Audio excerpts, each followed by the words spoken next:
My father, Dr. Alistair Finch, was the bedrock of Harmony Creek. For 30 years, his clinic was a sanctuary. He delivered babies, made house calls, and was trusted with more than just health. He was the calm in every crisis, the neighbor who shoveled your walkway before you woke up.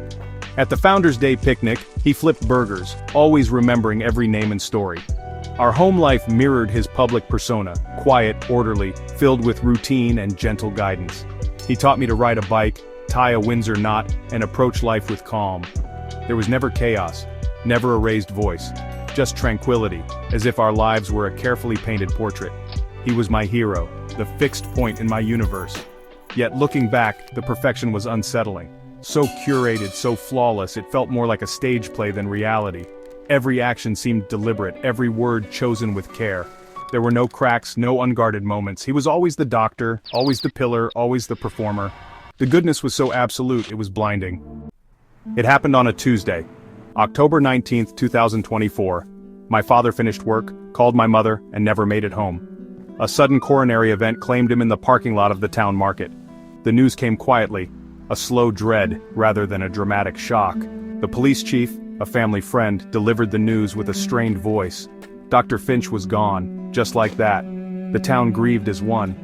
Flowers on the clinic steps, casseroles at our door, stories of his kindness whispered everywhere. His death was a communal wound. I moved through the motions, arranging the funeral, writing the obituary, accepting condolences. Everything felt distant, unreal. The reality of his absence hadn't settled in. It felt temporary, as if he'd return any moment. The finality was impossible to grasp. The man defined by control and predictability was simply gone. The town mourned the loss of its pillar. I played the role of grieving son, but inside I was numb. The world felt off its axis. The silence he left behind was deafening. After the funeral, dismantling my father's life became my task. His study was an archive, medical journals, patient files, letters from grateful patients, all meticulously organized. Every object reinforced the narrative of the good doctor. The sheer volume of records was staggering. He kept everything, labeled and filed. Sorting through it felt like an archaeological dig, a final conversation with him. The orderliness was comforting, suggesting a life without secrets. Here, in these boxes, was the story of Dr. Alistair Finch, diligent, responsible, transparent. I believed I knew everything there was to know. The man in these documents matched the man I remembered. There were no shadows, no mysteries. The truth I thought was all here in plain sight. I was wrong.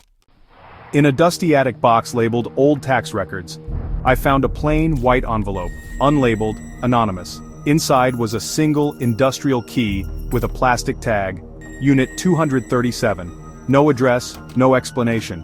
My father wasn't a man of mysteries. This key was a jarring anomaly. Why would he hide an unlabeled key among tax documents? The discovery unsettled me, cracking the narrative I'd been reconstructing. This key suggested a part of his life undocumented, not meant to be found. For the first time since his death, I felt something other than grief. A cold curiosity, edged with dread. The key was a locked door. I knew I had to find out what it opened. The certainty chilled me. My father's perfect life suddenly felt fragile. I couldn't ignore the mystery. The search for Unit 237 became an obsession. I called every storage facility near Harmony Creek. Nothing. Finally, an old business directory led me to Northridge Secure Storage, 30 miles away, now closed. The retired owner remembered my father as one of his first customers. The unit was still active, paid automatically from an unfamiliar account. The current management didn't care who I was. If I had the key, I could enter.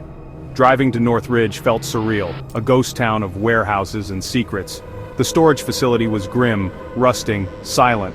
Standing before the roll-up door of Unit 237, the key felt impossibly heavy. The silence was absolute, broken only by the wind. I was about to cross a threshold. Whatever was inside would change everything. I braced myself for the truth. I opened the door. The lock was stiff, the roll-up door groaning as I forced it open. The unit was nearly empty, just a few boxes, an old chair, and in the back, a large white chest freezer.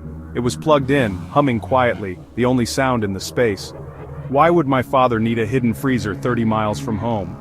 A heavy padlock secured the lid. I searched the boxes and found a second key, taped to the bottom of one.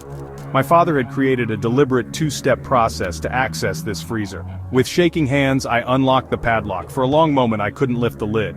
Every instinct screamed to walk away, but I had to know. I opened the freezer. A wave of cold air hit me, carrying a faint, clinical scent. The hum of the freezer filled the silence. I was standing on the edge of a terrible truth. I couldn't turn back. Lifting the lid felt like opening a tomb. Inside, frost coated everything, a dark, solid mass beneath the ice. I chipped away at the frost, revealing black plastic sheeting, bound with duct tape. My heart pounded as I cut through the layers. Beneath the plastic was a frozen wool blanket. I kept cutting, hands trembling. Then I saw it, the pale curve of a human forehead. Clearing more frost, I saw a woman's face, perfectly preserved, eyes closed as if sleeping. The shock knocked the air from my lungs. I stumbled back, mind reeling. My father, the gentle doctor, was connected to this. The evidence was undeniable. The woman in the freezer was a stranger, hidden for years by the man I thought I knew. Calling the police was the hardest thing I've ever done. My name is Daniel Finch. My father was Dr. Alistair Finch. I think I found a body. The world fractured. I was the one who had to report it. The woman was identified as Sarah Jenkins, a pharmaceutical rep who vanished 20 years ago. Her last appointment at my father's clinic. The mystery of her disappearance was solved, but a darker one replaced it. My family became the family of a suspected murderer. The town's grief turned to suspicion and morbid curiosity. The media descended, our tragedy made public.